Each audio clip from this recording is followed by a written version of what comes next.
Everyone, I welcome you all on this final part 3, which is the most important, the Mughal Empire. The 250 years period from 1500 to 1750 AD, from the rise of the Mughals to the decline of the Mughal Empire by the end of 1750s. Now this set is indeed extremely crucial. If I just tell you here why these 250 years are so crucial for us, because these 250 years witnessed the most crucial phase of Indian history. Establishment of almost pan-Indian Mughal Empire left long-lasting imprints on all the domains. This part is important for prelims as well as mains, as we have seen unconventional questions like on Yoga Vasishtha Phanam from here, and well, this is what you are watching now is till the 2023 fine when I created this compilation of medieval India. But if you see the recent questions in 2024 in the NDA or in the CDS or in CAPF exam particularly, you are getting questions on Savai Jai Singh's astronomical works, fine, a question on Tibbe Yunani, a question on some western kind of scales or whatever things they were using as their scientific developments, fine. So you are getting those things also in a statement wise questions, and likewise many minuscule things, very minute facts or the terms and everything, the author and their works.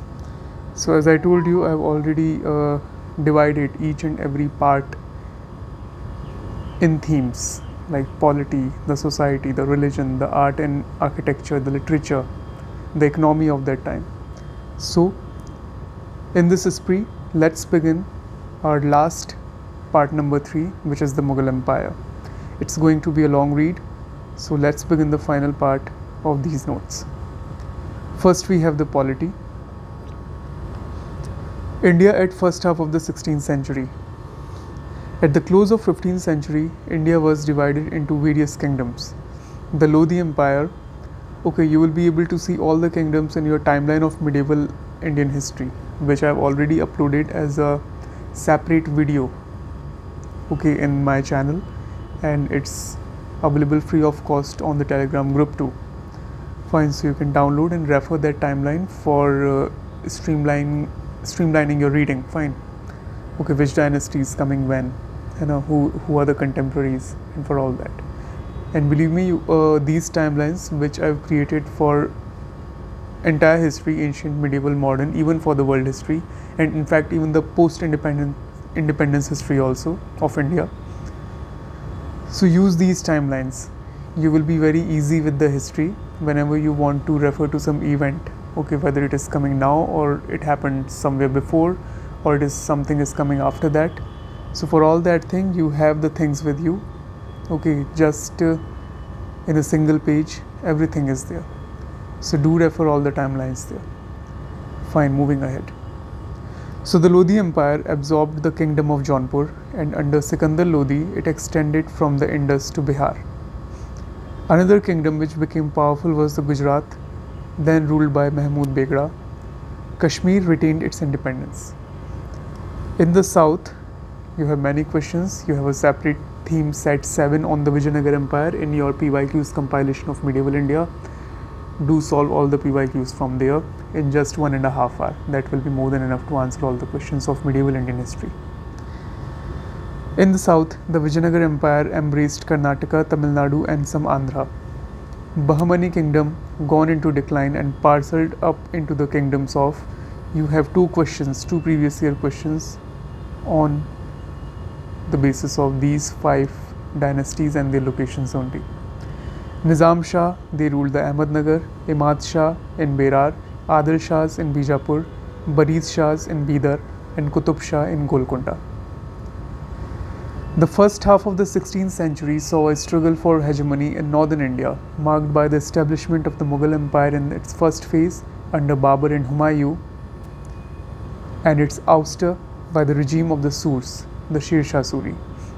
Babur overthrew the Lodi Empire at the First Battle of Panipat in 1526. Humayun lost out to the Afghan leader Sher Shah Suri. Sher Shah succeeded in establishing an empire extending from the Salt Range to Bengal. He was an exceptionally competent administrator. He centralized administrative functioning and, extremely important, Sher Shah Suri introduced the horse branding system to enforce maintenance of a large standing army of cavalry, measured the land to have the revenue assessed properly, enforced law and order with a heavy hand, paid special attention to the security of the routes. Sher Shah Suri reformed the coinage, instituting a system of trimetallism with coins minted in gold, silver and copper. The silver rupiah of practically pure silver was his invention. The silver rupiah of practically pure silver was Sher Shah Suri's invention. Soon, time of the Mughals came, when last hopes of the Surs were extinguished at the Second Battle of Panipat in 1556. From this point onwards, the Mughal Empire was set on its course of rapid expansion in northern India under Akbar. The struggle for hegemony in the south was far less conclusive. A new power emerged around this time, more destructive for Indian ports and seaborne commerce than for the existing inland political powers. In 1498, the Portuguese Admiral Vasco da Gama arrived at the Calicut, and this followed soon by the foundation of the Portuguese Estado da India, with its main seat at Goa, conquered by Albuquerque in 1510. The spirited resistance of the Portuguese encountered on the Malabar coast is recorded in the Zainul Makhdoom's Tahfut al-Mujahideen, written in the 1583. Now the reign of Akbar. Akbar succeeded in making the boundary of his empire march along the Hindu Kush mountains, and thereafter he alternately threatened the Uzbeks and the Safavids. In the last decade of his reign, he expanded into the Deccan. By the time he died in 1605, the enterprise had ran into some difficulty, particularly in Ahmednagar area, where Malik Ambar was successful in organizing resistance on behalf of the Nizam Shahi dynasty. Akbar also gave the Mughal Empire its systematic and centralized structure, which contributed not a little to its success and relatively long duration. In 1574, Akbar fused the nobility, bureaucracy and military into a single service by assigning each officer a numerical rank mansab ranging from 10 to 5,000 to indicate the holder's status, salary and size of military contingent. You have 4 to 5 previous year questions just on the mansabs and mansabdari system. Promotions and demotions were also made in the mansabs. Towards the close of Akbar's reign, a second Sawar rank was added to indicate separately the size of the cavalry contingent the rank holder was expected to maintain. This systematization of state service immensely assisted Akbar's endeavor to enlarge his nobility.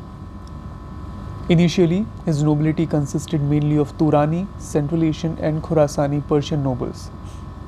From 1560s, he began to admit Rajput princes also.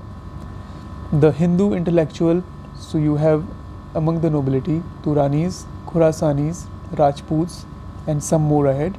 The Hindu intellectual and accountant castes were also promoted. Example is Todarmal and the Sheikhzadas, Indian Muslims. They too obtained high positions.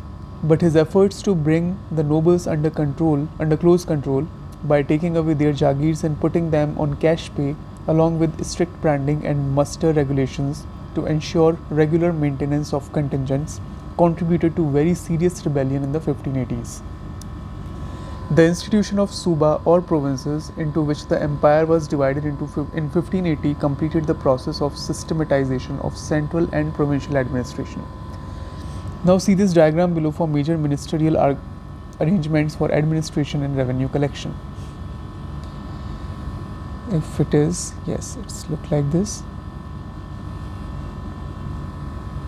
So On a broad terms and superficially, the Mughal administration was somewhere like this. There was central administration. I'm sorry. There was central administration, and it was subdivided in provinces into districts, and districts into sub-districts. Provinces were known as Suba, districts as Sarkar, and sub-districts as Pargana. And you have a question on this too. Oh, I'm sorry, it's not taking like this. Yeah, Suba, Sarkar, Pargana. It was kind of a in the decreasing order you had to arrange in one of its previous year question, and it's in your civil service prelims only. Then some of the key officials, or you can say the ministers or the authorities. So some of the very important and key ones were the Diwan-e-Ala in the central, and this same finance minister who were in central administration known as Diwan-e-Ala, in the province or in the Suba, the finance minister known as the Diwan. Likewise, Mir Bakshi, who was the Mansab Grants and Intelligence Minister in the central administration. In Suba, the Mir Bakshi became Bakshi only. Sadru Sudur, who were revenue grants in charge in central administration, he was just Sadr in the provinces. Now, in the Sarkar, in the district, some of the very key officials were Faujdars, who were the commandants, and Karoris, who were imperial revenue collectors. And when you see the sub-district level, at Pargana level, the important officials were Kanungo, who were keeper of revenue records, Chaudhris, the revenue collection in charge, and the Qazi, the judge. So of course, there were some other important officials too, but I also included very prominent ones in this table only. Moving ahead, that was the political setup, what you saw in the previous diagram. And how was the revenue administration during this Mughal era? In the broad terms. So land, as I told you, it was one of the most contested thing among all of them. So the land was divided into two categories, Jagirs and Khalisa Sharifa. This is the thing. This is your revenue administration. So in Khalisa Sharifa, taxes collected for imperial treasury, but for Jagirs, taxes collected by Mansabs as their salary.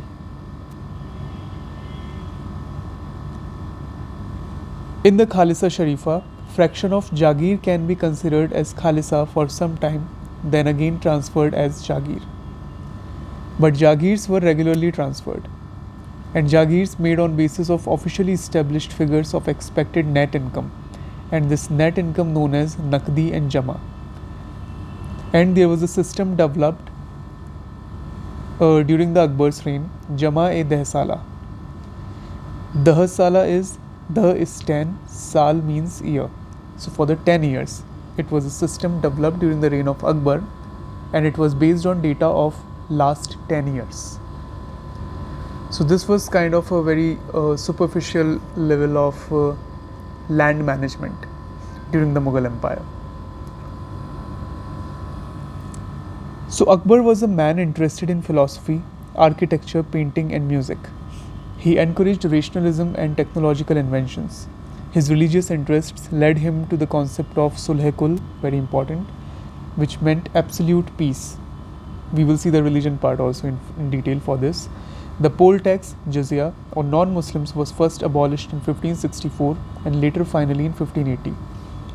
Innovative practices like the Jharokha Darshan, means the early morning public sight of the emperor, were now introduced with the object of obtaining allegiance to the empire as part of popular faith. He disliked image worship and forbade slave trade, forcible sati and child marriages. Now Mughal Empire after Akbar, Jahangir, who reigned from 1605 to 27, he found it hard to maintain the boundary in the Deccan. Meanwhile, Golconda and Bijapur completed the destruction of the Vijayanagar Empire and divided a large part of its territory among themselves, the lion's share going to Bijapur. But soon it was their turn to become a prey to the ambitions of the Mughals. Bijapur was finally annexed to the Mughal Empire in 1686 and Golconda in 1687. In the east, the territory of the present Bangladesh was thoroughly brought under control during Jahangir's reign.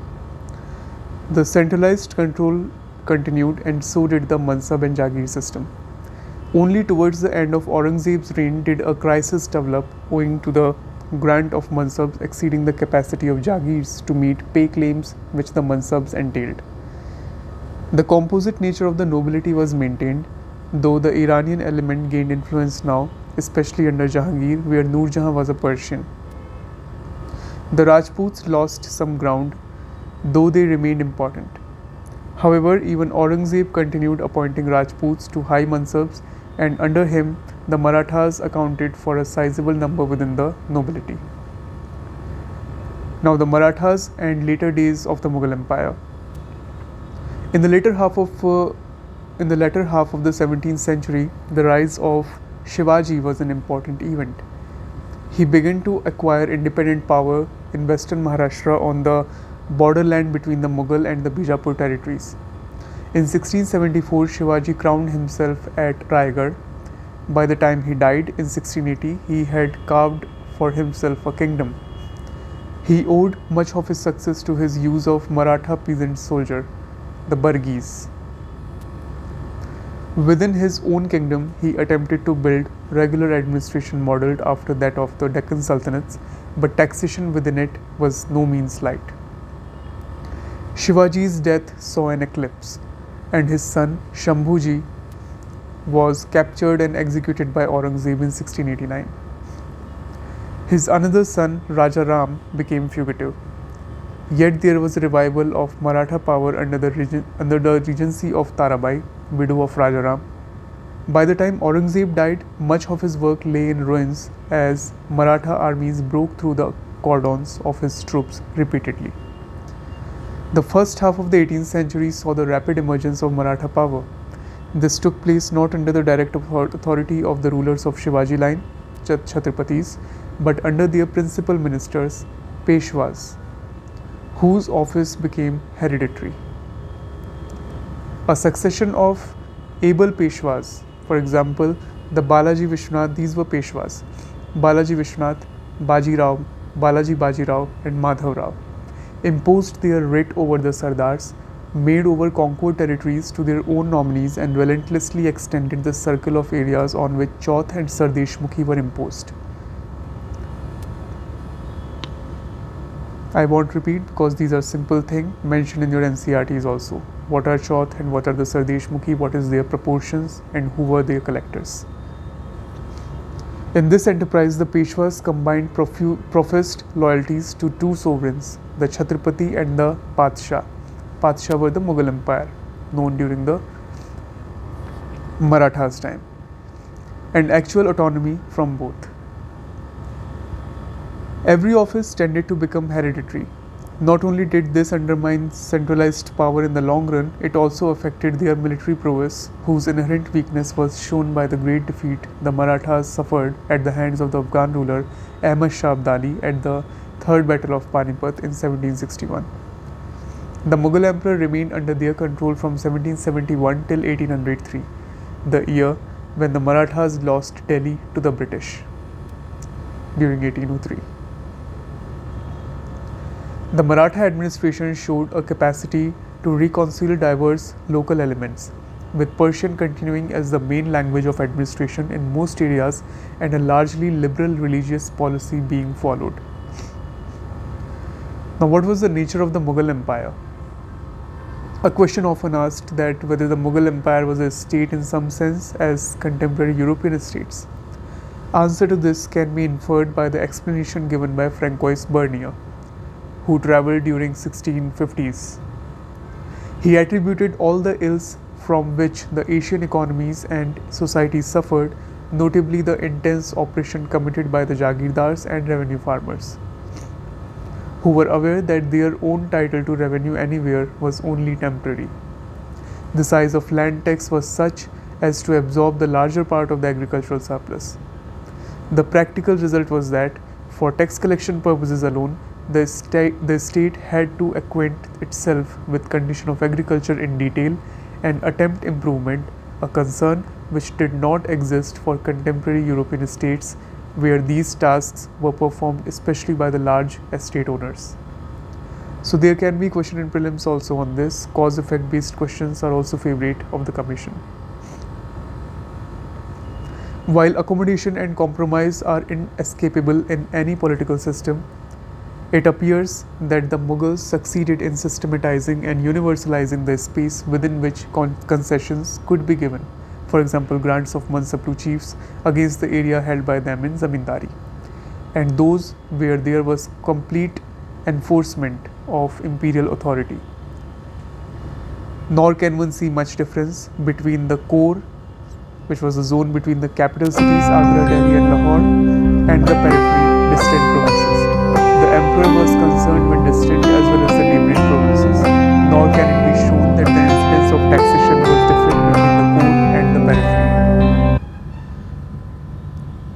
Now I would like to clarify that the decline of Mughal Empire is intensely covered in your modern Indian notes in the chapter 1 of Shekhar Bandyopadhyay.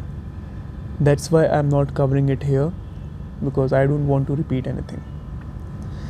Now moving to the economy of this period. And which period we are now? 1500 to 1750 AD, the Mughal Empire. So what was the economy? The population of this period was approximately between 100 to 200 million. So this was the population. The growth rate of the population declined. Why? Because increase in the death rate. What were the reason of increase in the death rate? One was the famine. The prominent were in the Gujarat during 1632 and in Bihar in 1671, and some epidemics, plague and all that. So what was the agricultural economy? India had a much larger area under forest and scrub.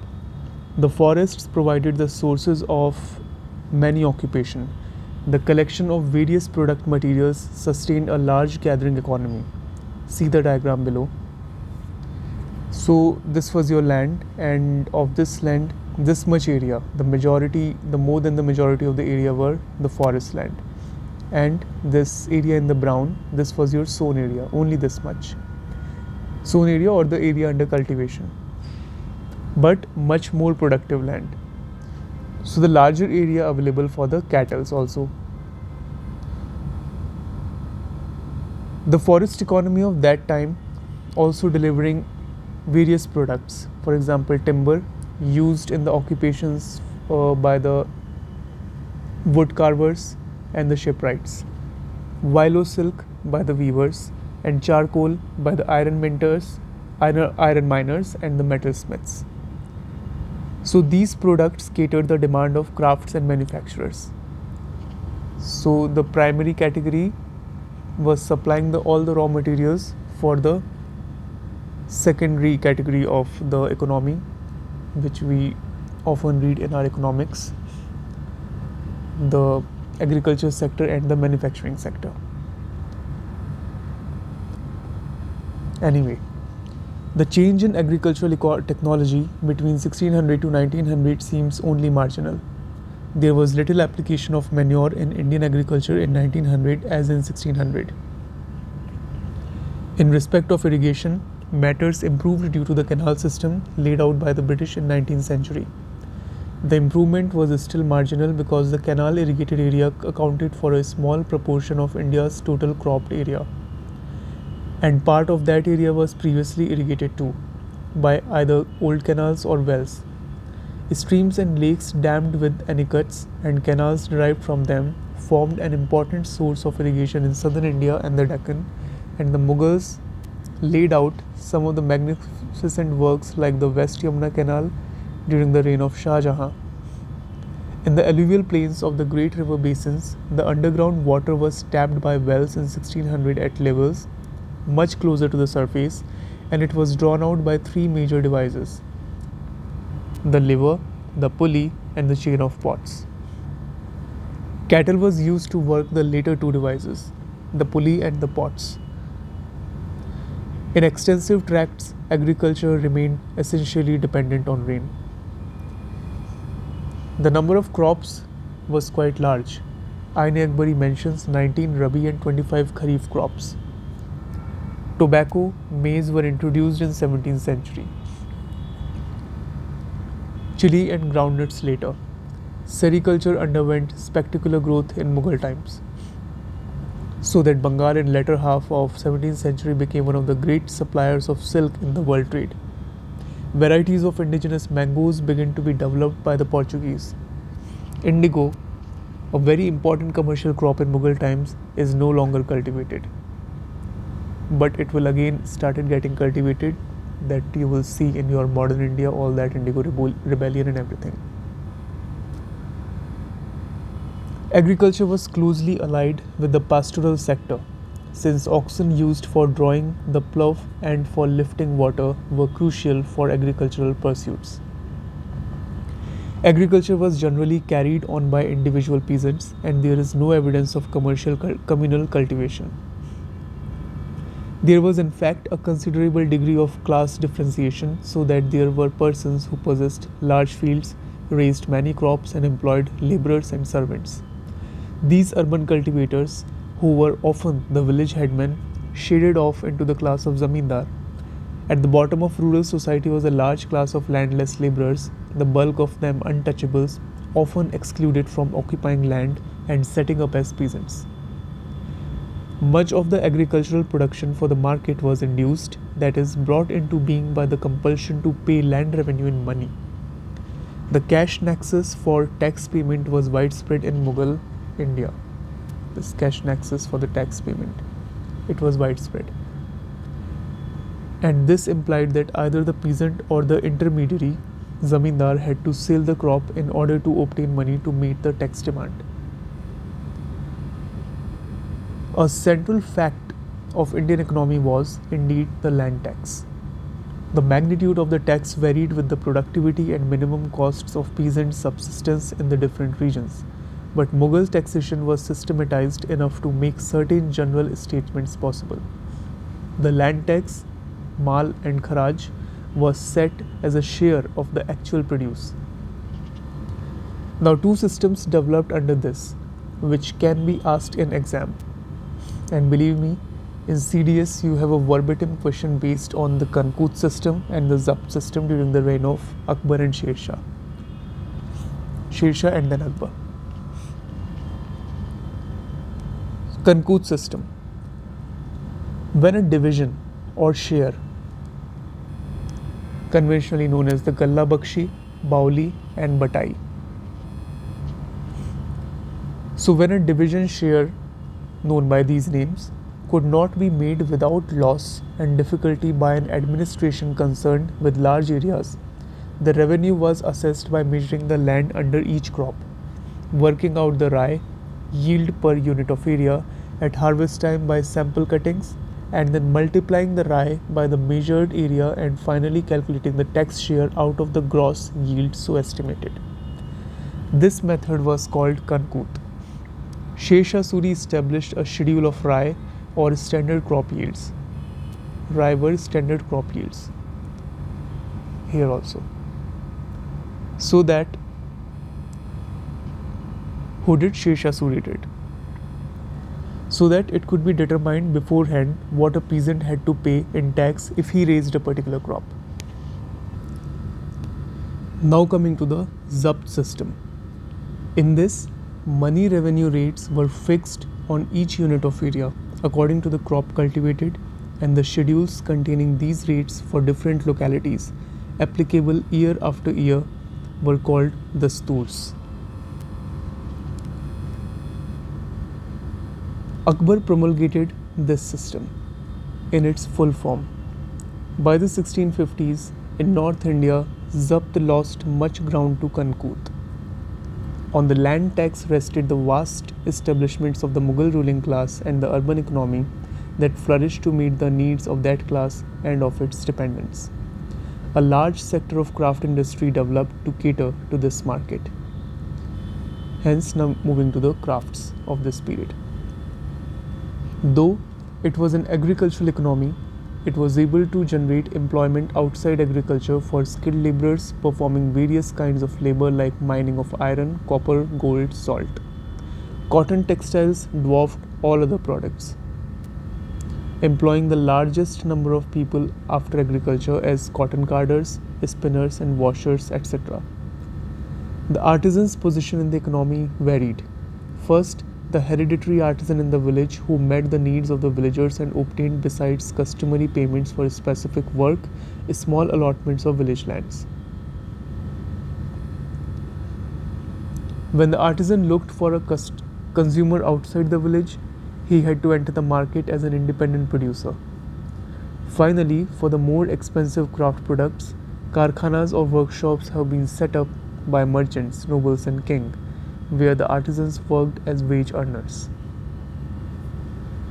Now, inland transport and the commerce, money, and the credit during this period. Rivers served as natural arteries for traffic, and on land, ox carts were used throughout the country. Outside the Deccan and eastern India, camels provided another cheap means of conveyance. Large herds of bullocks were used to convey food grains by semi-nomadic communities of carriers and cattle breeders called banjaras. Transport and travel were aided along the main routes by a system of sarais or inns. Quick conveyance of persons as well as news and letters was maintained by the administration through stations for remounts, dak chowki, and a system of runners, miodas. Private persons could not make use of the government's messenger service, dak, so that a public postal system did not exist. Trade and communications along the major route were not subject to very high risks. Trade was assisted by trimetallic money of great uniformity and purity based on the silver rupee, which Mughal emperors issued from their mints established all over their empire. Coinages based on gold horn pagoda prevailed in South India until the Mughal rupee began to supplant it from late 17th century. Vijayanagara coinage is notable here. The standard unit of money of the kingdom was a round gold coin called Varaha or Gadiana or Hone in the inscriptions and pagoda in European accounts.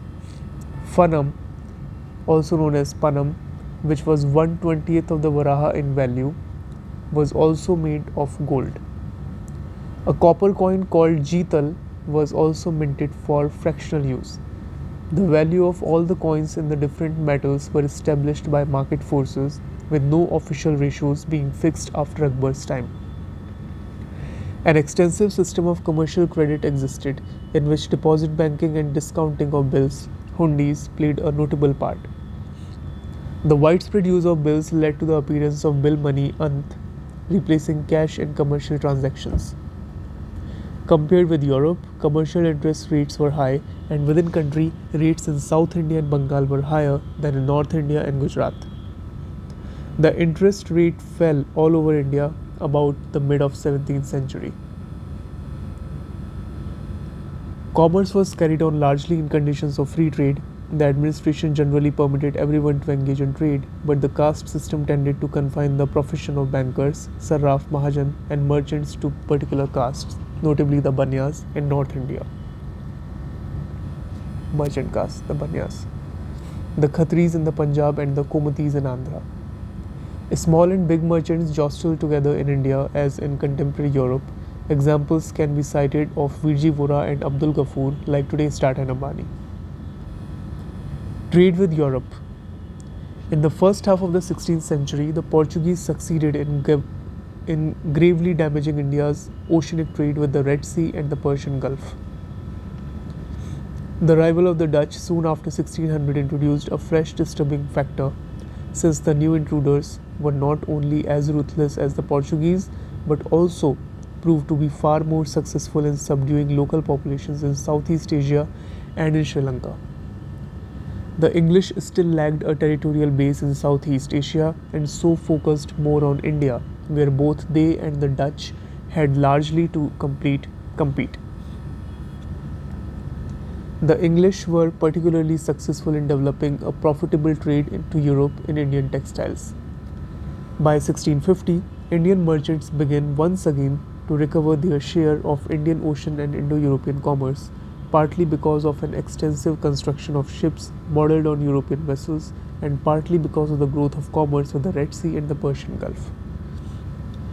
So the total volume of trade between India and Europe greatly increased during this period, notably because with the increasing prosperity of Europe's wealthier classes, European demand for Indian goods went on expanding. Spices and indigo were left behind by Bengal silk and by muslin, calico and sheets, products of India's large textile industry. In return, India obtained large quantities of silver and on a much smaller scale, gold and silver. Much of the early influx of silver might have been absorbed by an expansion of the Mughal silver coinage, which replaced copper money. Now, let's look at the society of this period. The common people lived in poverty. They ate inferior grains. Men and women both had scanty clothing. Their huts were made of walls of mud. The middle class had easier life and higher standards of consumption. Among the higher nobility, the size of domestic establishments and the degree of splendor grew with each higher mansab. There were villages of different kinds. The large number of villages were inhabited by the lok, the folk or self-settled peasants. Within such villages, again, there was an almost universal division between khudkasht, who were the native village inhabitants, and the pahikasht, who were cultivators coming from other villages. Rights over unoccupied land was vested in a group of headmen, the Kalantaran. Kalantaran were a group of headmen who claimed to represent the whole village. They also managed the financial pool Fota,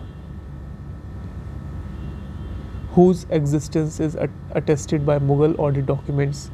See this diagram for more. Fota, this was a financial pool.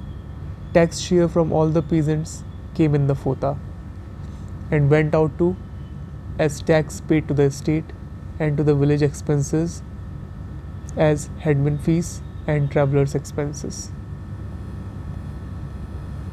Small parcels of land were assigned to village artisans, menials and servants called baluta.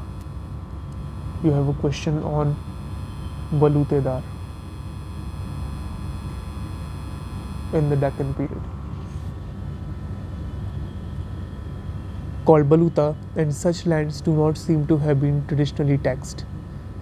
In return for such allotments, the beneficiaries were expected to serve the village. Peasants were divided among numerous castes of varying status.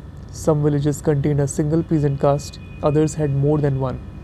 Artisans and servants were more rigorously organized according to caste. The untouchable castes, as we have noted earlier, provided the bulk of the rural proletariat in pre-colonial India. Individual farming and production for the market necessarily introduced differentiation, and this was accentuated by the control over wasteland and tax collection by the headmen. The upper peasants were thus able to cultivate large areas of land and grow crops by the help of wage laborers. Indeed, the village community can be better considered a convenient mechanism for a kind of sub-exploitation of the masses of peasants and village servants and laborers, rather than as a form of primitive rural democracy. Zamindars. Important. Indian rural society contained a large class of hereditary claimants to superior rights of various sorts over peasant-held land. Their local names varied, but the Mughal administration tended to use the designation of zamindar as a particularly blanket term for all the locally powerful agrarian groups. The zamindars included at one end autonomous chiefs and at the other persons who were practically indistinguishable from village headmen. Their rights comprised partly claims to cesses levied on peasants and other villagers known as Malikana rights, and partly allowances out of land tax paid in cash or tax-free land known as Nankar. You have a previous year question on Nankar too. Their rights were everywhere stable. Most zamindars in northern India belonged to Rajput clans, but there were many localities where both Hindus and Muslims and persons of different castes, Mutfarika, were also zamindars. You can expect a question on this. They were also kind of a zamindars. The nobility. The major beneficiaries of the tax rent in Mughal Empire and contemporary Indian states were the king and his nobility, which was, in only a small part, recruited from the ranks of the zamindars. The Mughal emperor treated all nobles and lesser nobles as their paid employees, determining their pay talab according to their ranks, mansabs, and making over to them assignments, jagirs, of areas whose estimated tax income, jama, equaled their pay. Jama was estimated tax income. And there was also a term called hasil. That's all in your NCERT. That's why I don't repeat things, the simple ones. Hasil was what you actually get. The pay sanctioned for high ranks was enormous, and so holders of such ranks held a very high proportion of jagirs. The big jagirdars had therefore correspondingly large establishments, while they also subassigned their jagirs among their own officers.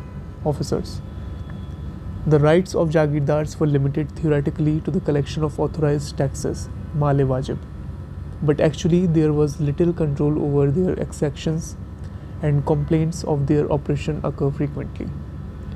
The system of jagir transfers made matter worse for the peasants, since the jagirdar could not gain anything personally by working for the long-term prosperity of his current assignment. In total, they just wanted to earn insanely without thinking about long-term consequences. This was the crux of Bernier's diagnosis of the ills of the Mughal Empire. Not for free, for free, but it's indeed important if a question like this appear in your mains.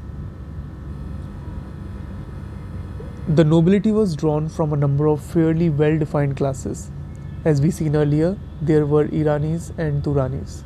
The immigrants were generally those who had held some positions in the bureaucracies of their own countries. There were Afghans, Rajputs and Marathas too. But its composition, the nobility lacked local roots, and this absence of local attachment was perpetuated by Jagir transfers. Urban population. It was about 15% of the total population in that period. The total population included large number of laborers, servants working on daily and monthly wages. There were also domestic slaves, women slaves too, although we don't hear of open slave markets as in 13th and 14th centuries. Merchants and urban tradesmen profited from the commercial network by which agricultural produce was brought to the towns, and with towns as connecting points, inter-regional exchanges took place. A large component of society in which both rural and urban elements were to be found was that of the soldiery. Among it, there were cavalry, infantry. These troops were practically entirely rural. It can be said that it was the archers and lancers who made the expansion of Mughal Empire possible. What was about the caste system? By and large, Muslim communities did not labor under the absolute rigor of the caste system.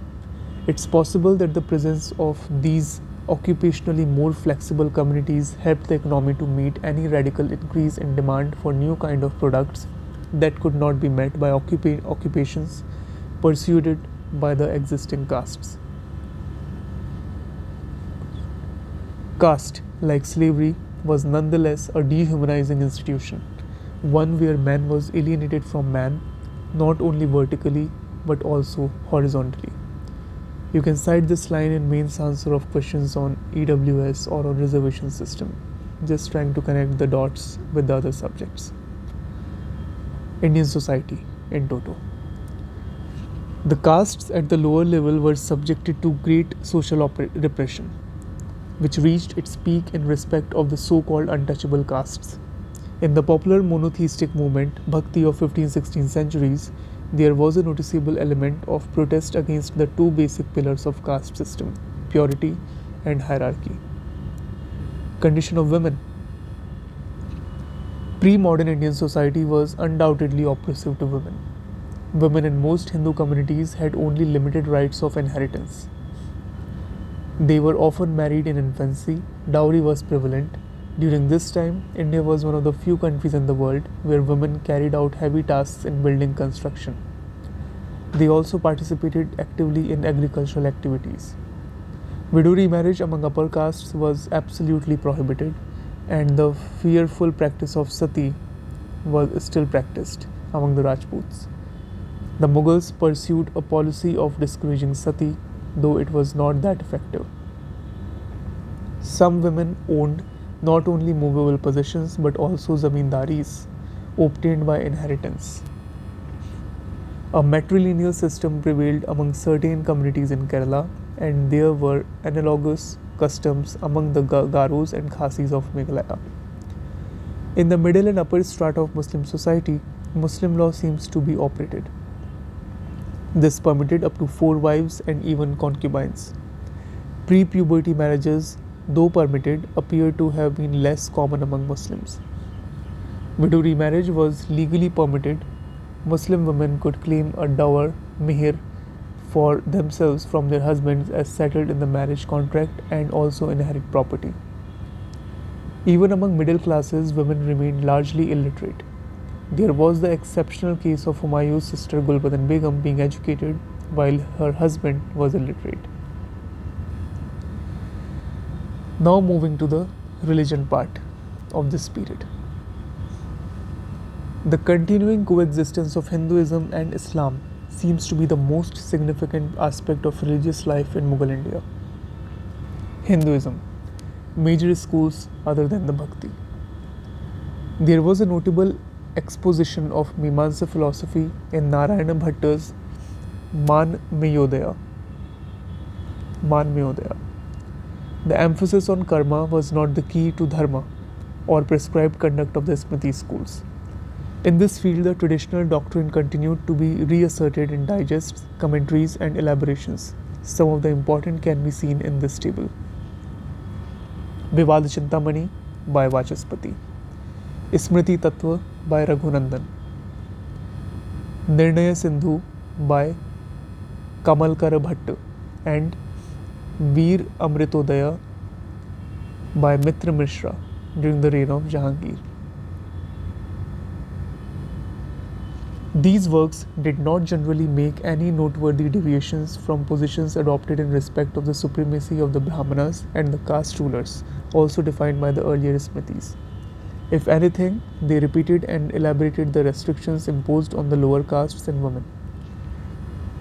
In Vedanta, the Shankaracharya tradition was influential enough to produce a number of texts. His pantheism had permeated a large number of sects and schools. For example, Sadananda in his Vedant Sar exhibit an admixture of Sankhya principles. I'm sorry, the call was coming. On the other hand, Vijnana Bhikshu, author of Sankhya Sara, admitted the truth of Vedanta. Tantric literature received considerable additions during this period. Mahidhara wrote the Mantra Mahodadhi, Krishnananda Agama Vagisha, he wrote Tantrasar, a very long name of the author itself. Krishnananda Agama Vagish wrote Tantrasar. Now the Bhakti sets. Okay, so now we have the Bhakti sets. The 16th and 17th centuries were, however, essentially the centuries of Vaishnavism. In the northern India, the Ram cult had its greatest propagator in Tulsidas, who is the author of Ramcharitmanas. Tulsidas was a firm believer in the Dharma Shastra. The expression was still more emotional when the object of bhakti was Krishna. Chaitanya, a Brahmin priest of Bengal, initiated a cult of Krishna and his female lover Radha, in which the devotee, repeating the deity's name, pictured himself as a companion of Krishna at Vrindavan. While Chaitanya has his followers mainly in Bengal, he left very active successors, the Goswamins. Go means cow, Swamin means the master. The Goswamins at Vrindavan, who in a series of Sanskrit works gave a philosophical basis to the cult and outlines its rituals. To his followers, Chaitanya himself appeared as a joint incarnation of Krishna and Radha. Though in their life as householders, the devotees followed the caste ritual, the right of worship was not denied to the lower classes, and the Sahajiya sect 18th century rejected life as ordained by the Smritis and introduced Shaktik and Tantric practices. In Assam, a Vaishnava sect paralleling that of Chaitanya was founded by his contemporary Shankar Deva, who however avoided image worship and emphasized on absolute personal God to whom all devotion is to be directed in the form of love for Krishna. Vallabhacharya in 1531 and his son Vithalnath propagated a religion of grace, Pushti Marg, and Surdas, owing allegiance to this sect, wrote Sur Saravli in the Brij language. We will also see this ahead, in which the sports Ras Leela of Krishna with Radha and others were described. The sect obtained some popularity in Gujarat and Rajasthan. The Radha Vallabhis owed their foundation to Hit Harivansha and assigned to Radha the more crucial position in the duality of divinity. The Vaishnavite movement in Maharashtra contained both Unitarian and conservative elements. Eknath in 1599 expounded the principle of bhakti and allowed all castes as well as women to assemble and praise the Lord and join in the ecstasy of devotional chants, kirtan. Tukaram, a Shudra peasant possibly influenced by the Chaitanya sect, yet while addressing himself to Vithoba, the Lord of Pandhari, pilgrimage to this is called Vari Varkari. You also have this question I think in your 2016 or 17 prelims. His god Vitthal tends to be closer to the Ram of the monotheist Kabir than to the Krishna of Chaitanya. Tukaram does not hesitate to use the word Allah for his god. Ramdas combined the propagation of the worship of Ram as god with the upholding of the Dharma, the Maharashtra Dharma, which means maintenance of the holiness of the Brahmins and deities. He organized mutts or center of ascetics and was patronized by Shivaji. Now in Karnataka, the Daskuta movement, remember this, the Daskuta movement seems to have belonged to the Madhvacharya system. It originated with Shripad Rai, but was mainly spread by his disciple Vyas Rai. The songs of the sect in Kannada show attachment to Vitthal, the deity of Pandharpur in Maharashtra. Now let's see the Jainism in this period. Logic and dialectics, Nyaya and Tark, continued to attract attention through the compilation of commentaries and books. See these important works and their author. Upaskar, Shankar Mishra, Tarka Sangraha by Anama Bhatta, and Tark Mitra by Jagdish. These are some Jain authors and their works. You can get a question like this, okay, match this, or are these correctly matched? Upaskar is a work of Jagdish or Shankar Mishra, if you like. The survival of the materialistic ideas of the Charvak is of considerable interest. They believed that only the world perceived by the sense was real. The existence of a creator or of gods was denied, and so also the truth of the Vedas. The main area of strength of Jainism during this period was Gujarat. Jain religious literature was composed in Gujarati, Sanskrit, Prakrit, Brij, Kannada too. The Jain version of dialectics was set out by Yashu Vijayji in Jain Tark Bhasha. Jain Tark Bhasha by Yashu Vijayji. Both the sects of Jainism Shwetambar and Digambar flourished in the Vijayanagar Empire. Jain priests also claimed exceptional proximity to Akbar. The Jain laity was increasingly confined to the Banya and Bohra caste of the tradesmen. Now Kabir, you have many previous year questions based on Kabir, and in my opinion also Kabir is extremely important. A paradigm shift in Indian mode of religious thought was marked by the preaching of a weaver of Varanasi, Kabir. Around 1518 is the period. One could, on the one hand, see in his compositions a distilling of Vaishnavite, Nath Yogic, even Tantric beliefs to obtain a rigorous monotheism parallel to the Islamic, or see alternatively a rigorous acceptance of the logic of the monotheism of Islam, while rejecting its theology with a lucid interpretation in dialect of laymen.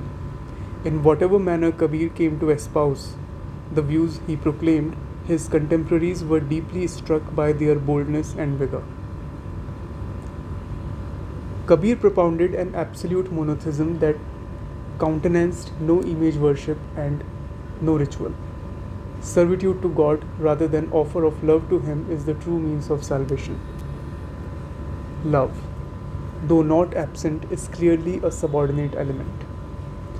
It was by one's faith in God and work in this life one would be judged by the God. The Islamic influence in this concept of exact measurement of one's thought and deed at the day of judgment is manifest.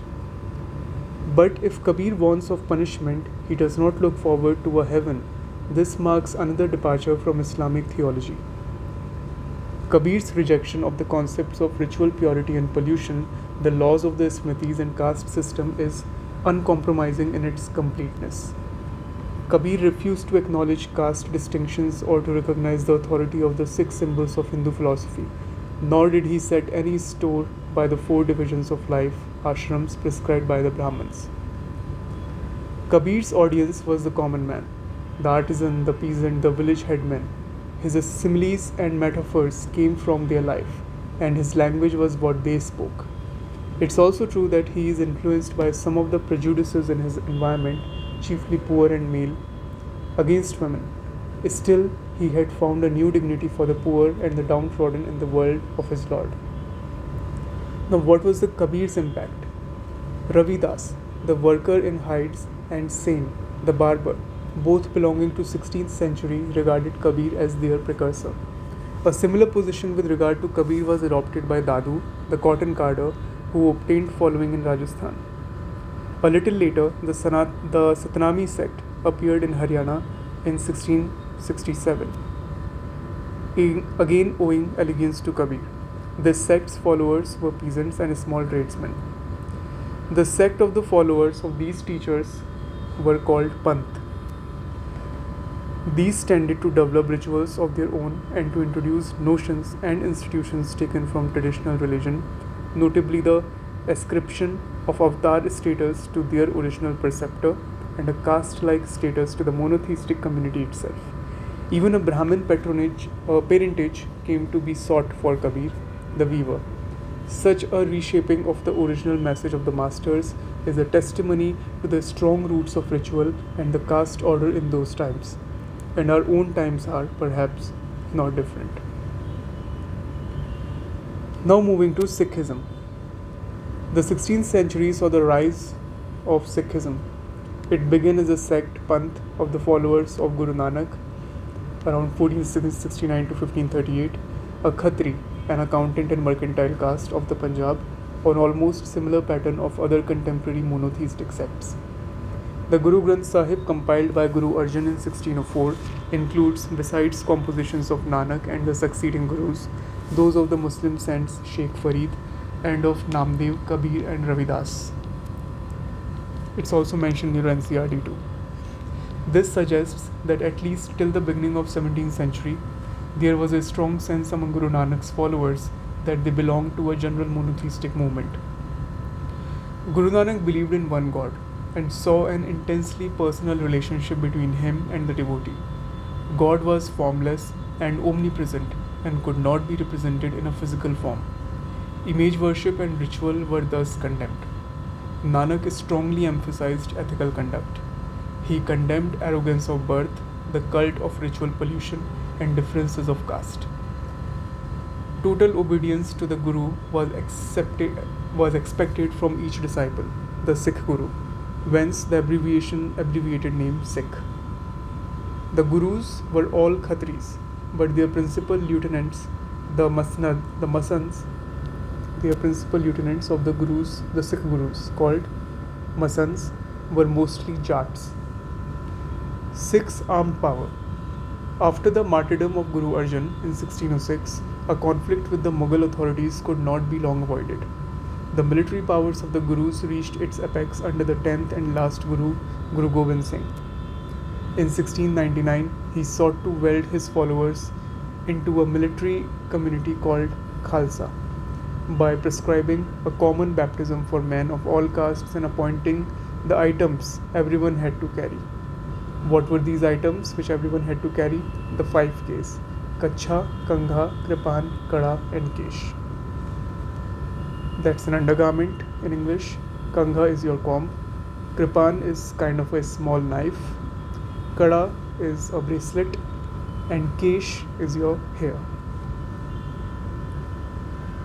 Immediately after Guru Gobind Singh's death at Nanded in Deccan, it's in Maharashtra, his disciple Banda Bahadur returned to north and raised a massive plebeian rebellion in which Sikhs, many fresh converts, joined along with discontented zamindars.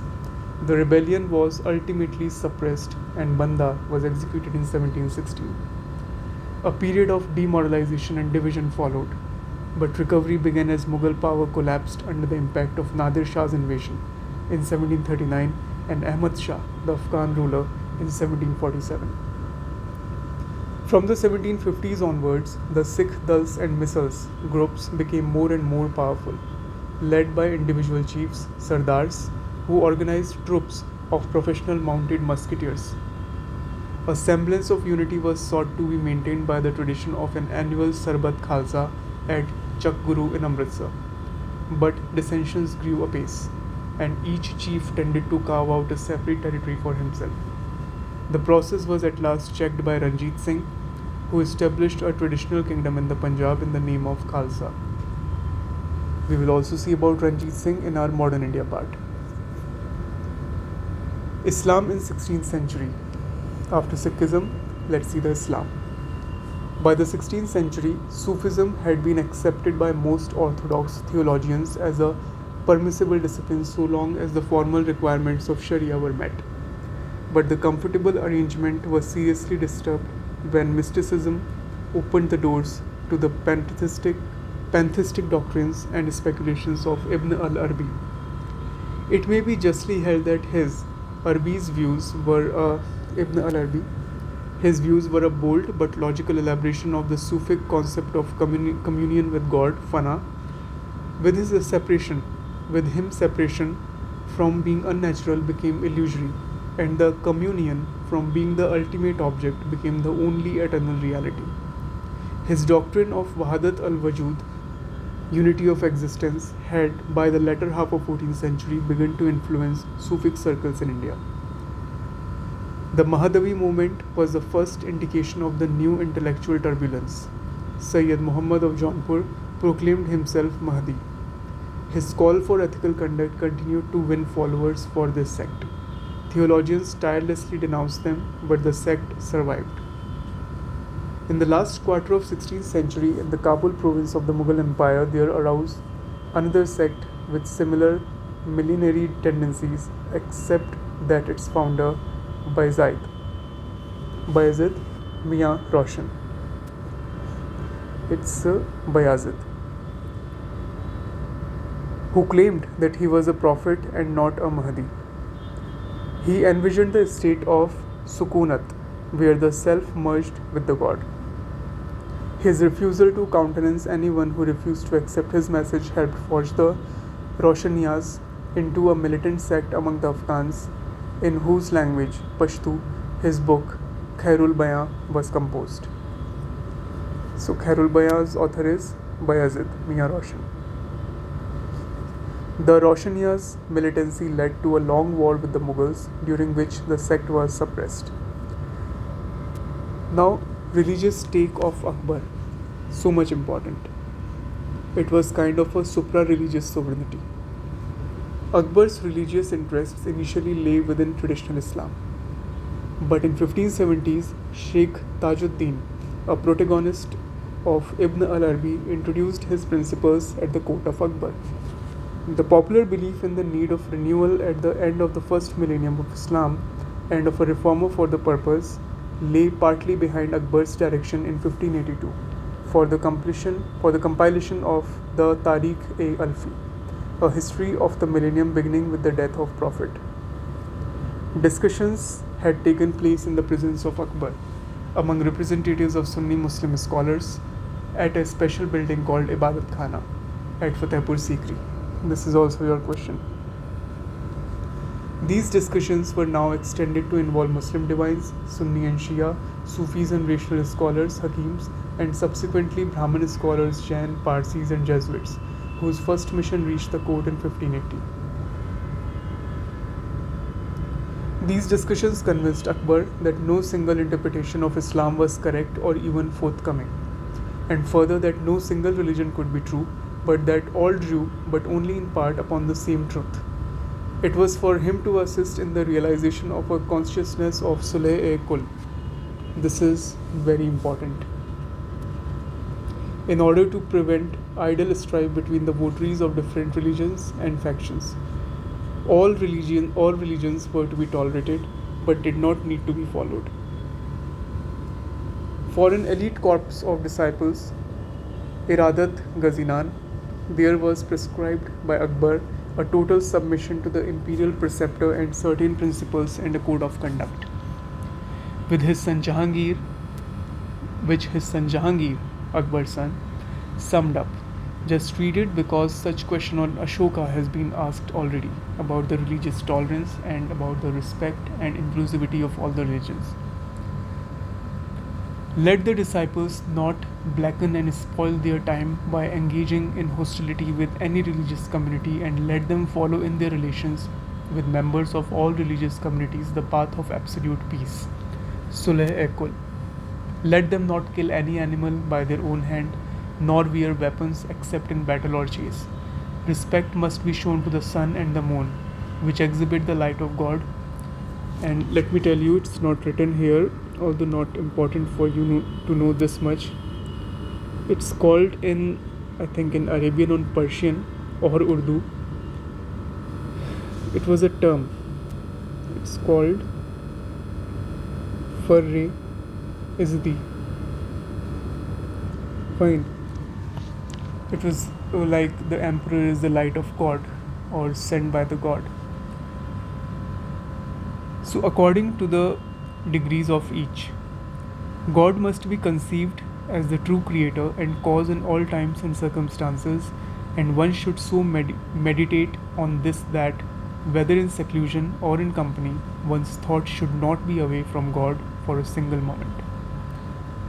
This can be a question in okay, this is a statement, who opined like this or who said this? So it is like Jahangir. You may get confused with Akbar, but no, it's Jahangir. The policy of equal treatment of all religions that Akbar enforced was consistent with his views as they came to be formulated by the early 1580s. It's however more likely that Akbar's own views took direction, because a policy of tolerance was politically very useful. His minister Abul Fazl declared that the sovereign, like God, was parent to all mankind. It was hence his function to ensure that out of differences of religion there does not arise the dust of antipathy. Quote it even as says. It's really a beautiful line.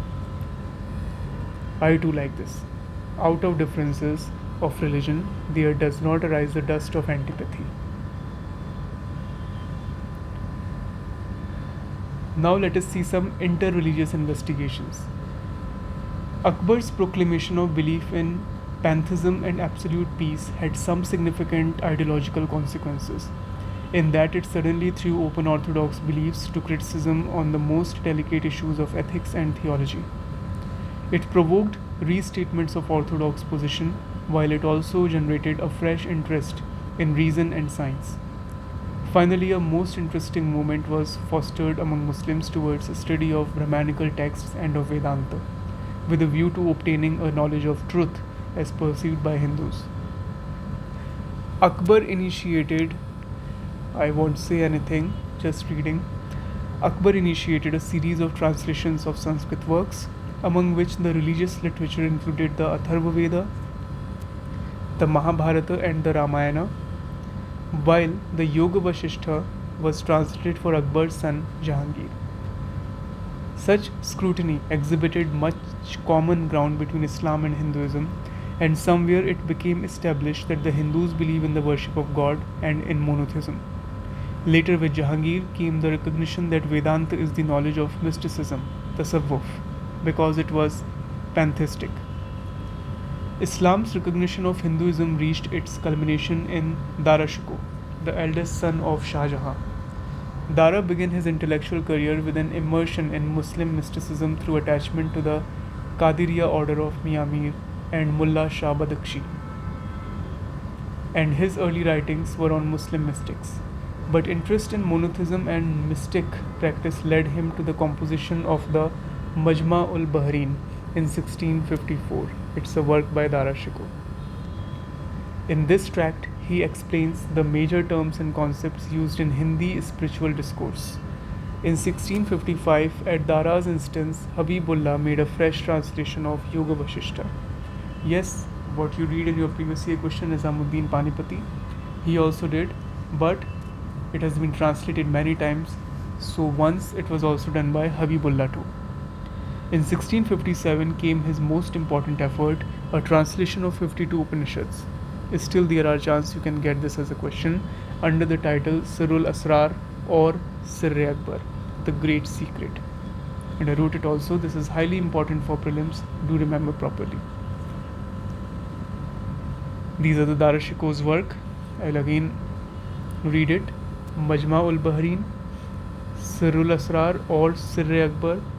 What was they? Translations of the 52 Upanishads. Indicative of the spirit of the times is a work, Dabistan, written in 1653 by a member of Parsi sect with the pen name Mobid. He set out to write in Persian a work giving a truthful, unbiased account of all religions. Now, what were the major currents after the Akbar in Islam? The freedom of religious discussion accorded to all under Akbar assisted in the transformation of Shiaism from a heresy into a recognized variant of Islam in India. Qazi Nurullah was the first Shia theologian in India to left important writings. He openly defended Shiite position against Sunni criticisms. Immigrants from Iran, who were mostly Shias, held high offices in the Mughal Empire. Lucknow, Faizabad and Hyderabad became important centers of Shiite learning. Sunni orthodoxy responded in various ways to challenge from the free airing of views hitherto thought to be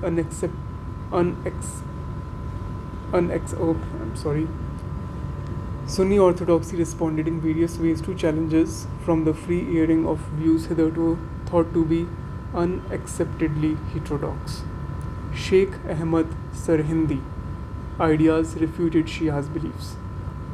His strong attachment to the Sharia was displayed in his hostility to Akbar's policies of tolerance and his bitter opposition to Hindus and Hindu beliefs.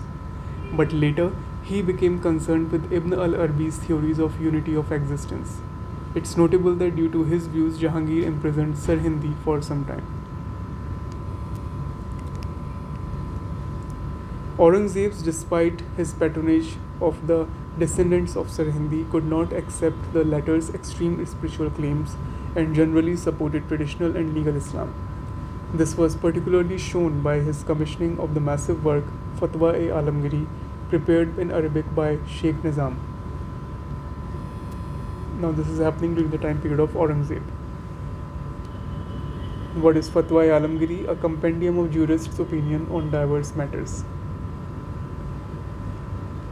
The Mughal Empire in its decline brought forth the important Muslim thinker Sheikh Waliullah. He was exceptional in reflecting the oppression of the empire. He sometimes linked the enforcement of the various elements of the Sharia to particular social needs. Thus, usury is prohibited. He largely accepted the Sufic heritage of Islam.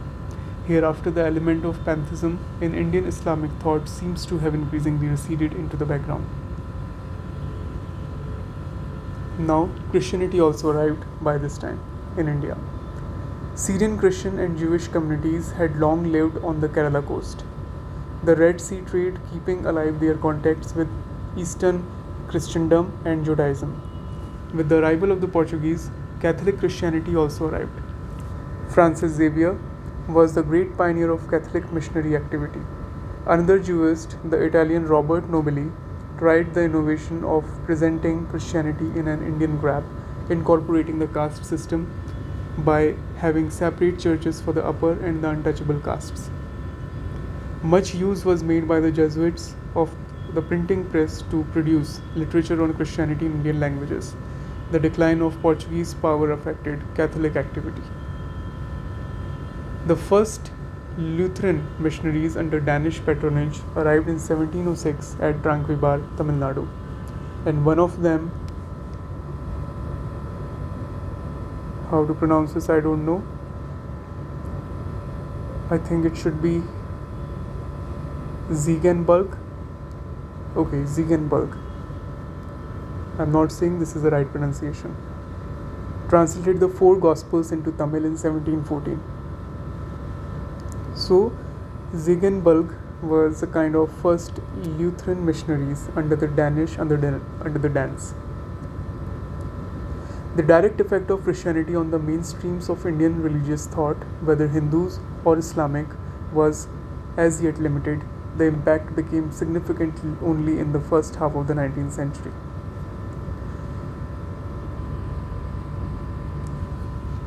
Okay, now we are going to discuss the science and technology during the Mughal Empire period from 1500 to 1750 AD.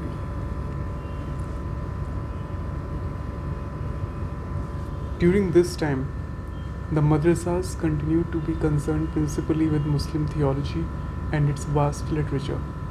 Sciences like astronomy and medicine, though largely transmitted through texts, were probably mainly passed down in the practitioners' own families or taught by individual professionals to their pupils. What is of much interest is the positive impulse that was now given to scientific effort. Abul Fazl boldly denounced the firm grip of tradition, whereby the door of how and why has been closed, and questioning and inquiry have been deemed fruitless. Such an attitude now only favored religious tolerance and intellectual innovation, but also scientific inquiry. First, we will see the maths. Akbar's court poet Faizi rendered Leelavati into Persian. Fatullah Shirazi, a Persian immigrant, obtained much favor at the Mughal court owing to his knowledge of maths and astronomy. He was asked to devise an accurate solar calendar, the Ilahi, which was proclaimed by an imperial decree in 1584. So this is important. From now onwards, the things are important, and you will see. The 17th century did not fulfill the promise held out in Akbar's reign of the development of scientific interests. Jahangir records a number of botanical and zoological observations that do him credit as a naturalist. Jahangir, he is known as naturalist for his botanical and zoological observations. In 1634 to 35, under Shah Jahan's patronage, Atullah Rashdi translated Bij Ganit of Bhaskaracharya. Bij Ganit by Bhaskaracharya, translated during the reign of Shah Jahan by Atullah Rashdi. A noteworthy achievement was Sadiq Isfahani's Atlas of the European Hemisphere. Medicine. And here we go. Your two most unconventional questions covered from the field of medicine and astronomy of the Mughal Empire, and you will see verbatim from here. Indian medicine of the Greco-Arabic tradition Tibb-e-Yunani was almost identical in its practice with contemporary Persian medicine, there being a continuous influx of physicians from India to Iran. Ayurvedic medicine had long been recognized as a parallel and effective system. There was a tendency to regard European medicine too in a similar light. Danishmand Khan, noble of Shah Jahan and Aurangzeb, employed Francois Bernier at Delhi and later explained to him at length Harvey's discovery of the blood circulation and much more. But despite Danishmand's display of curiosity and the repute of European medicine men, there does not seem to have been any attempt to adopt any element of European medical practice in the Tibb tradition beyond a certain amount of interest in new drugs introduced by the Europeans. Okay, I'll show you the questions which have been framed from here, from this one page only. First, do the astronomy first. In many ways, the astronomical work of Savai Jai Singh, my personal favorite, I repeated this thing a lot of time, an important Mughal noble and ruler of Amir, reflected some of the best in Indian science and also its essential weaknesses. He built observatories at Delhi, Jaipur, Ujjain, Mathura and Varanasi. They are called Jantar Mantar. He learnt of the accuracy of European observations and obtained De la Haye's tables, from which he produced a refraction table. Savai Jai Singh's astronomers also used a European telescope by which they could observe the lunar phases of Venus. The results of these observations were recorded in his major work called Zij-e-Muhammad Shahi. It's a work by Savai Jai Singh. Now, let us see those questions.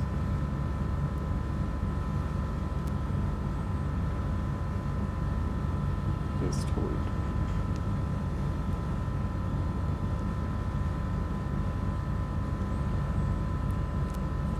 Here we go in our compendium, and let's search here.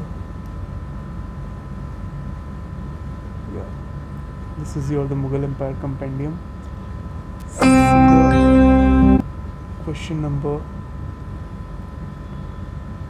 49. Consider the following statements about Savai Jai Singh's astronomical work.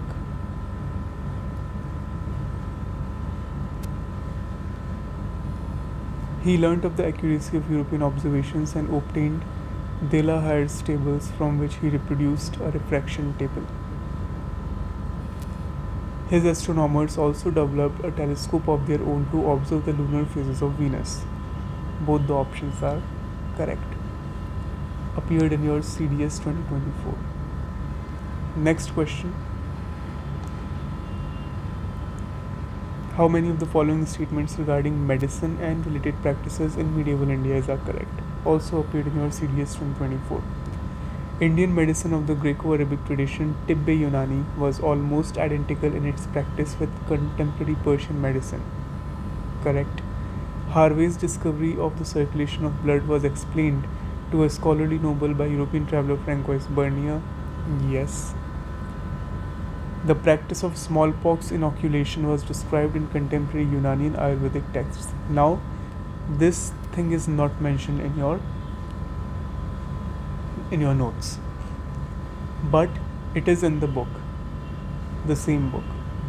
And the practice of a smallpox inoculation was indeed described in the Unani and the Ayurvedic texts.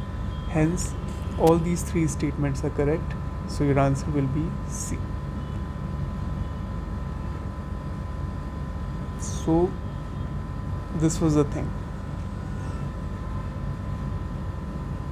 Hence, I was emphasizing a lot on Savai Jai Singh's work, Zij-e-Muhammad Shahi specifically. But still, UPSC did not ask this thing in the CDS paper, and you may get a question like this about Savai Jai Singh work and Zij-e-Muhammad Shahi. Now, this will be an unconventional question, but you know from where this thing got covered, because you have that work right in front of you, Zij-e-Muhammad Shahi by Savai Jai Singh.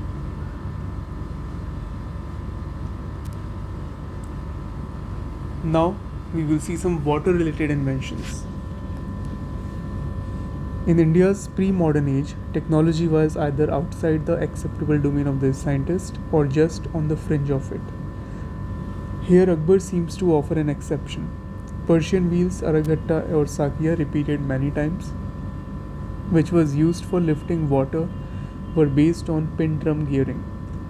Pin drum gearing was the central mechanical principle in some of Akbar's inventions. A complicated system of water lifting by a series of gear wheels had been installed at Fatehpur Sikri. Akbar was also credited with popularizing the device of cooling water, refrigeration by use of saltpeter. You can get these things as your questions. Akbar also is the first known person in the world to have devised the ship's camel, a barge on which the ship is built to make it easier for the ship to be carried to the sea. Now, the development in the field of agricultural technologies. Grafting of plants seems to have been much promoted by the Mughals, thereby enabling sweet cherry to be brought to Kashmir, and the quality of oranges also improved. Some important mechanical devices are noticed for the first time in our period. Screw and the bell drill. A screw moved left to right in tightening, first mentioned in 1666. Bell drill manually driven for cutting diamonds. In civil engineering, the ability to construct double and bulbous dome marked a notable advance. In weaving, complex flowered weave was attained with embroidery on the loom. Now, comparison with European technology of the time. When one looks at what was happening to European technology during the same period, one cannot fail to recognize the slow pace of technological change in India. Agricultural tools continued to be the same, made almost entirely of wood, with the most sparing use of iron. Owing to similar lack of ability to harness animal power for driving cutting tools, Indians could not produce strong screws, nuts and bolts. Mechanical clocks could not therefore be manufactured. All this had its effect even on artillery. Matchlock remained the most common weapon in Indian armies, while in Europe, the flintlock had long come into use. Indians continued with the expensive bronze cannon long after these had become obsolete in Europe. So we were continuing to use the expensive bronze cannon which became outdated in the Europe. The lack of interest in the printing press has long been cited as one of the further example of the Indians' inability to accept a momentous invention which could have had far-ranging consequences for Indian culture. It could possibly be said that some of the hesitation to accept technological innovation arose out of the existence of cheap skilled labor in India. The ideological factor, mainly the lack of sufficient sense of curiosity in matters of science and mechanics, had also much to do with India's failure to keep abreast of Europe.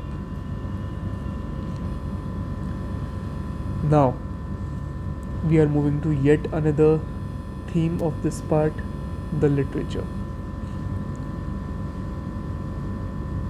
Literature flourished in almost all the languages during the Mughal period. Persian and Sanskrit still remained the elite languages, but works in regional languages defined the ecstasy of linguistic upliftment. And we will here see almost all the major important works in all the languages, who wrote them and what were they about. Okay, so in the Persian literature, first you have Farang-e-Jahangiri. It's a work by Jamaluddin Hussain it's a Persian lexicography. Another Persian lexicography is your Farhang-e-Rashidi. It's by Abdur Rashid Tattawi. Then you have Bahar-e-Azam. It's by Tek Chand. Tek Chand wrote Bahar-e-Azam. It is also a dictionary. Chirag-e-Hidayat. It's by Sirajuddin Ali Arzu. It's a Persian and Hindi work. Tuhfatul Hind. It's by Mirza Jan, Glossary of British Dialect. Alamgir Nama, it's by Muhammad Kazim. Aurangzeb's reign. Padshah Nama, Shah Jahan's reign, a work by Abdul Hamid Lahori. It's also mentioned in your NCERT and also asked in a previous year question. Muhammad Waris and Abdul Hamid Lahori's work, Padshah Nama. Tabqat-e-Akbari, Nizamuddin Ahmad. Gulshan-e Ibrahimi, it's by Muhammad Qasim Farishta. Akbarnama by Abul Fazl, all about Akbar. Muntakhab-ul Tawarik, Abdul Qadir Badayuni, criticism of Akbar. Masirul Umrah, Shahnawaz Khan, Azad Bilgrami, Abdul Hai. It's a biographical dictionary of Mughal nobility. So Persian literature was also enriched by a series of translations from Sanskrit texts, notably the Mahabharata commissioned by Akbar, Yoga Vasishtha and Upanishads by Dara Shikoh. The Indian contribution to Persian poetry continued to be important. Now we are moving to the Sanskrit works. Ras Gangadhar. It's a work by Jagannath Pandit. He was a Shah Jahan's court poet. Ras Gangadhar is a work on poetics. Then you have Bhamini Vilas. It is also a work by Jagannath Pandit. It's an erotic poem. Then you have Parsi Prakash. It's by Krishna Das. He was Akbar's court poet. Now Parsi Prakash is first known Persian Sanskrit lexicon. Then you have Bhoj Prabandh. It's by Ballal Sen. It's about King Bhoj. Then you have Swasudhakar Champu. Swasudhakar Champu. It's a work by Narayana. It's a love of god Agni's wife Swaha and the moon. Then you have Anangarang. It's by Kalyan Mal. It's a science of love. Then you have Tajik Kanil Kanthi. It's a work by Neelkant on astronomy. Then you have Parsi Prakash, Vedangraya, another work with the same name of Vedangraya. It's a Persian Sanskrit glossary of astronomical terms. Okay, so you have two Parsi Prakash. One Parsi Prakash is here, which is a Persian Sanskrit lexicon, the first known Persian Sanskrit lexicon by Krishna Das, Akbar's court poet, and you have one more with the same name by Vedangraya, which is a glossary of Persian Sanskrit glossary of astronomical terms. Now, 3 centuries, 16 to 18th, saw the maturing of the literatures of a large number of spoken languages. Very briefly, we will see all the major works. Padmavat, Malik Muhammad Jaisi, Romance. Ramcharitmanas, Tulsidas. He was there during the reign of Akbar. Ramcharitmanas, everyone knows this, version of Ramayana. Dohas of Kabir, of course by Kabir. They are monotheistic messages.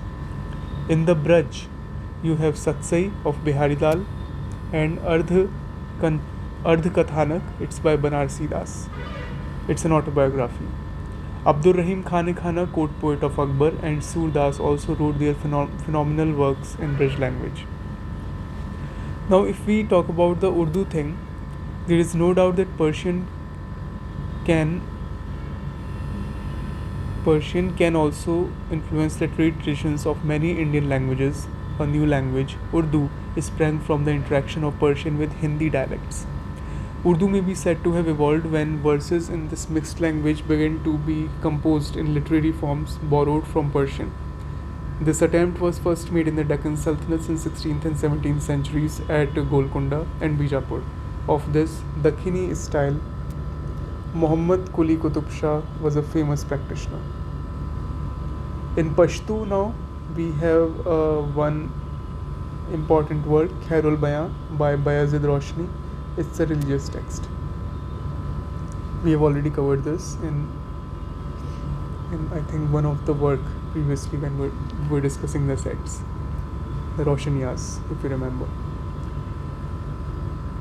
Among the Punjabi literature, we have Adi Granth, your Guru Granth Sahib by Guru Arjan, Dasam Granth by Guru Gobind Singh, and Heer Ranjha, Damodar, and later by Waris Shah.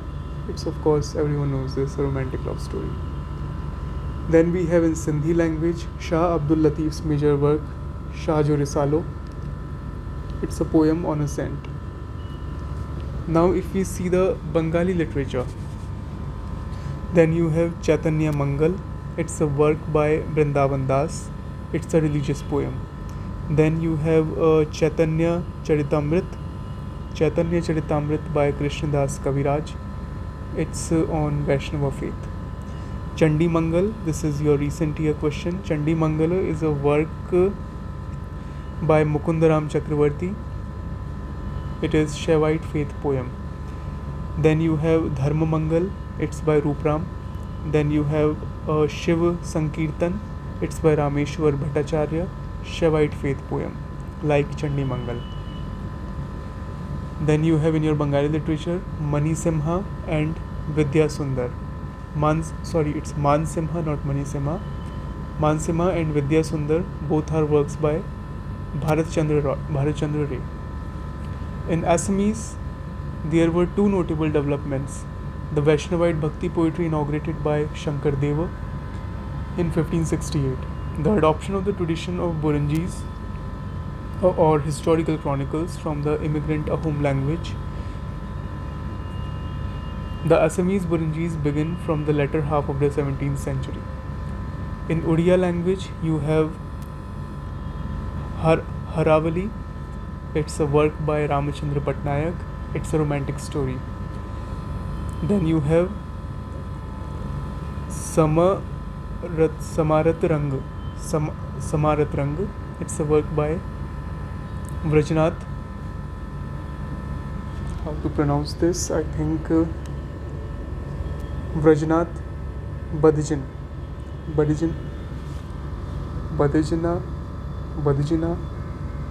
Okay, so it's by Vrajnath basically. It's a poem on war. In Gujarati, you have Mirabai was the authoress of devotional songs in Gujarati as well as Rajasthani and Braj, while Narsimha Mehta wrote devotional poetry in a more philosophical strain. Akho expounded the Advaita philosophy in his Akho Gita. So Akho Gita is a work by Akho on Advaita philosophy. Narsim Mehta, we all know Vaishnav Jantu Tene Kahiye. It's a famous devotional song and also a favorite one of Mahatma Gandhi that was written by Narsimha Mehta. Vaishnav Jan. Then in Marathi, if we see, its literature was dominated by the popular devotional verses of the monotheistic Tukaram and the more orthodox Ramdas. Mukteshwar composed the Ramayana Mahabharata in more literary Marathi. Now if we see the Telugu, this is very important. Telugu literature in its higher forms benefited greatly from the patronage it received from the court of Vijayanagar. To the patronage of Krishna Dev Raya is attributed the most glorious flowering of courtly Telugu literature, especially its prabandhas or metrical romances. Among the very fine Telugu literature, you have Manucharita by Allasani Pedanna. Fine. Then you have your famous Amukta Malyada by Krishna Dev Raya. It's a collection of counsels on political conduct, moral and religion. Then you have this is your Kala Purno Dayamu. It's a work by Pingali Surana. Then you have Kavya Lankikar Sangraha. Kavya Lankarikar Sangraha. It's by Bhattu Murthy. It's a work on poetics. Then you have Ram Rajyamu. It's a work by Vinayak Venkaiah.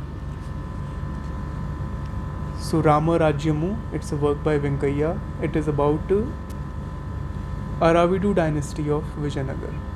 Not Tuluva, not Suluva dynasty, Aravidu dynasty. Now if you see the Kannada literature, then you have Bharatesh Vaibhava. It's by Ratnakar Varni. Then you have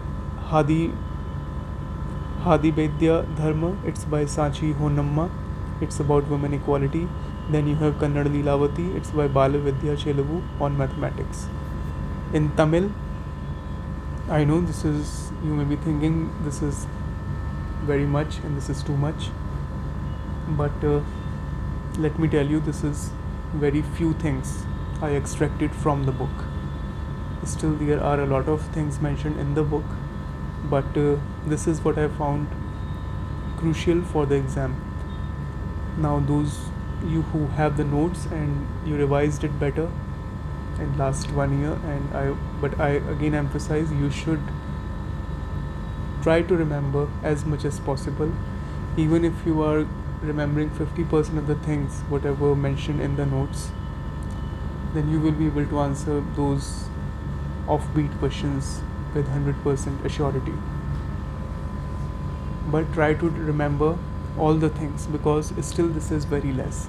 Whenever you feel like, oh, we have to study a lot on history, there is a lot of things we have to remember, but let me tell you, these few pages, I think these are around the 600 pages content which you have in the form of the notes. Those 600 pages have been crafted out of 3000 to 3500 pages. So just give a relief to your mind that, okay, I am not going to read those 3500 pages, I just have to read 600 pages, which is only relevant for the exam. Only that part. No clutter. So if you remember after considering these things, then it will be automatically become easy for you. Fine.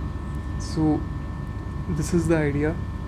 So we have again getting back to the notes. In the Tamil literature, we have Pramottara Kundam by Varahatunga. Pramottara Kundam by Varatunga. Then Athi Veer Raman, he wrote Vetri Verkai. Then Ashta Prabandham, that's by Pillai Perumal. One interesting development was the contribution to Tamil prose made by Christian missionaries, notably Robert Nobili, whose language was highly Sanskritized. Printing in Tamil also began under missionary auspices. Also two Malayalam works, Adhyatma Ramayanam, that's by Thunchathu Izuthanchan. I know I may be mispronouncing them, but if you know the right pronunciation, then you can message me, you can comment here. Okay, but do correct me if I am wrong. And I know 90% I am wrong, at least in the southern Indian languages. Now this is Nalacharitam Atthakatha. I hope I pronounced it really well. Nalacharitam Atthakatha.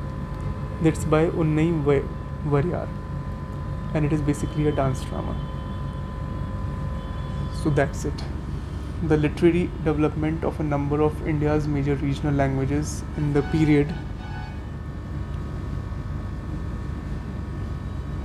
So the literary development of a number of India's major regional languages in the period of the Mughal Empire is certainly an important phenomenon, and has given rise to theories about the rise of nationalities in that era.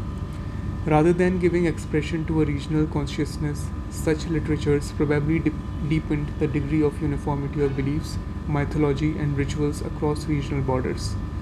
Moreover, the space for secular themes, reason, and science remained correspondingly restricted in popular culture. And indeed, you can cross-check this by seeing the number of works on romance, love, and number of works on science and technology. Now at last, we have our last theme, the art architecture of the Mughal Empire period. First we have the architecture. Much was retained from the Sultanate architecture, with its insistence on arc, dome, and vault. To this, however, the Mughals added features drawn from the provincial styles that had themselves partially emanated from the traditions of Sultanate architecture, those of Gujarat, Rajasthan, Malwa, and Sharqi Kingdom and Bengal. Finally, there were the new fashions brought from Central Asia and Iran, symbolized by the bulbous dome, Pietra dura work, the bulbous dome, Pietra dura work, and the rectangular garden settings. Mughal architecture was not just a synthesis. Perhaps the most fascinating of its features was the spirit of experimentation and innovation. Taj Mahal and Fatehpur Sikri are some of the notable testimonies to it. Leaving aside the building activity of the first two Mughal rulers, the Babur and Humayun, the main Mughal period was preceded by the brief but rich interlude of the Sur dynasty, in which the Purana Killa of Delhi and the tombs of Sher Shah and Islam Shah at Sasaram, Bihar were built. And the tombs of Sher Shah and Islam Shah at Sasaram, Bihar were built. Mughal architecture found its first true representative in the tomb of Humayun, a very magnificent architectural marvel, at Delhi in 1564, often said to be Persian in inspiration and Indian in execution. Almost simultaneously, Akbar rebuilt the Agra fort, finding in red sandstone his principal material. The city of Fatehpur Sikri was laid cut chiefly in the 1570s. Here too, sandstone predominates. Akbar's own mausoleum at Sikandara near Agra was completed by Jahangir. The use of marble now became more popular. Remember this thing. And the exquisite tomb of Etmadud-Dawla in 1622 at Agra, showing much Persian influence, is an important representative of the transition. In both this and in Jahangir's tomb at Lahore, the absence of the dome is a noticeable feature. Please bear this in mind. That in Jahangir's tomb at Lahore and also in the Etmadud-Dawla tomb in Agra, the absence of the dome is a noticeable feature. There is no dome, they are flat like this. This is missing. Fine. Taj Mahal, besides River Yamuna, does not require much introduction, of course. The building itself, with its entire facing of marble, is flanked by two buildings in red sandstone and has in front a monumental gateway. Its Pietra dura work, the rare semi-precious stones used in it, and the exquisite marble carving drew on the skills of many craftsmen, Indian and Iranian. Shah Jahan also built extensively within the Agra fort. His Jami Masjid Delhi is undoubtedly the greatest of the Mughal mosques and displays that judicious mixture of marble with sandstone. The long reign of Aurangzeb saw much building activity but can claim little importance for itself in the history of the architectural style. The two notable during the period of Aurangzeb we are talking, the two notable buildings of his are Badshahi Mosque in Lahore and the tomb of Rabia Dorani in Aurangabad. It's a copy of Taj Mahal. Srinagar, Lahore, Ajmer, Allahabad, Jaunpur and Raj Mahal have important monuments from Akbar's reign alone. Moreover, the buildings of the Mughal style are not confined merely to forts, palaces, mosques and tombs. The Mughals built many bridges, the greatest of them being the bridge over the Gomti River at Jaunpur. The Mughal gardens were often independent units in themselves. Each garden was usually divided into 4 parts with well-arranged flower beds and fruit trees and provided with water tanks and wells. Gardens were both public and private. The Mughals naturally attracted imitation of their architecture. Among the most successful were the rulers of Amber, who built the palace complex at Amber and the new city of Jaipur in Rajasthan. The temple of Govind Dev at Vrindavan was built by Akbar's noble Man Singh, which is fully in the Mughal style. A temple in the Mughal style. This is the synergy, this is the harmony. The influence also seen in Bir Singh's temple of Chaturbhuj built in Jahangir's reign. The splendor of Mughal architecture should not make us overlook the architecture of the Deccan Sultanates during these late phase. So now we have at the Deccan Sultanate architecture during the 16th-17th centuries. The Charminar, Hyderabad in 1591, a gateway with 4 sides and 4 openings, has become a well-known symbol for that city.